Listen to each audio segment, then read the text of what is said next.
Hey there, Steve at Foxcan Farms. It's time to process some rabbits.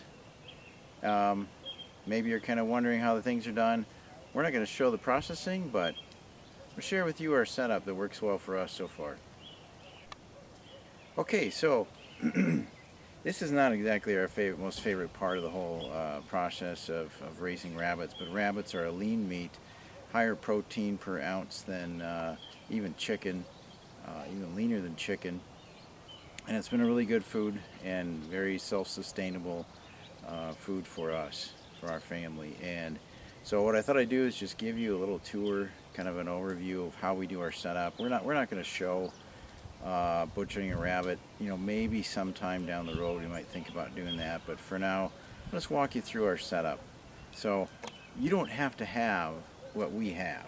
You don't even need nearly as much as we have. You pretty much need, you could have like a post or a tree even with 2 nails and a table so you can do some cutting on.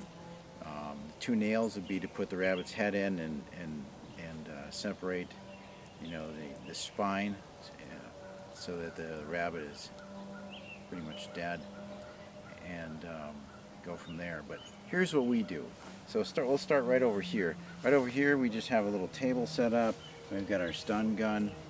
Maybe seen these. Pull there, pull it out really hard, and put this right between, imagine an X between the eyes and the ears, and you put it right there, and this thing goes in and it punctures all the way into the brain and it stuns the rabbit. Then what we do, we take the rabbit over here, and this is something we made. So got here a little contraption here with some hooks. These are actually spikes, nails for like timbers, and I just bent them, put them into here, and this is on a pulley. I don't know if you can see that in the camera. It's on a pulley. It goes down to one of these things you see on a boat. You know, you're going to go like this, and that makes it adjustable. So at any rate, what we do is we stun the rabbit, bring it over here, hang it upside down, hang it over the bucket. We split the throat, let it drain out, and it's just all over at that point. And after that, then we start processing. There's plenty of other videos out there that you can watch on the processing. Again, we just thought we would, you know, share our setup. So this setup was what I wanted. Again, you don't need all this, but what I wanted was something that I could turn it and still work on it and be able to get around all sides of it. Now, the only thing I don't like about this is it does move a little bit. Okay, so it's not like it's steady. So it's maybe somewhere down the road. Sorry about the tractor noise. I'll try to do something where it holds it still and it'll still rotate. Okay, so now the other thing that we have here is this little contraption here. We've got 2 pivot points on each side, so we've got 4 pivot points. I sure hope you can hear me. We've got a garden tractor running in the background there. And why is it like this? Well, to be honest with you, it folds up. So it folds up, you know, not flat, but reasonably flat.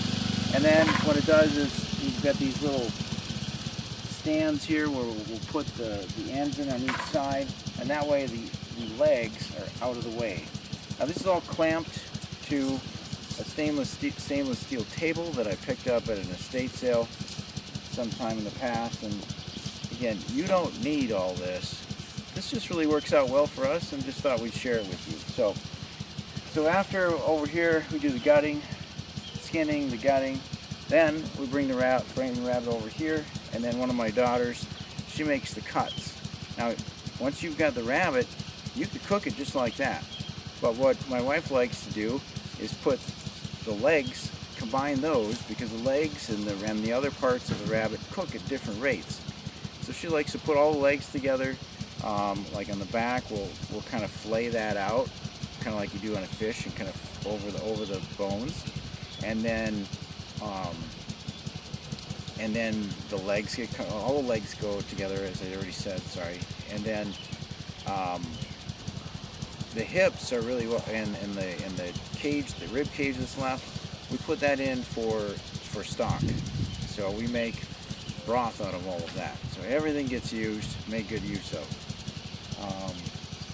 far as the guts and everything, you know, I know that some people just throw it in their garbage. They'll plant it to match up with their garbage day.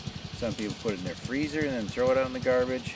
In our case, we just dig a hole and throw the guts in, and worms take care of it from there. So that's kind of what we do. So, well, I don't know. There's not much to say. I guess that's just an overview of the layout that the setup, if you will, that we use when we process rabbits. And we really like the meat. And I don't know. All I gotta say is make it happen.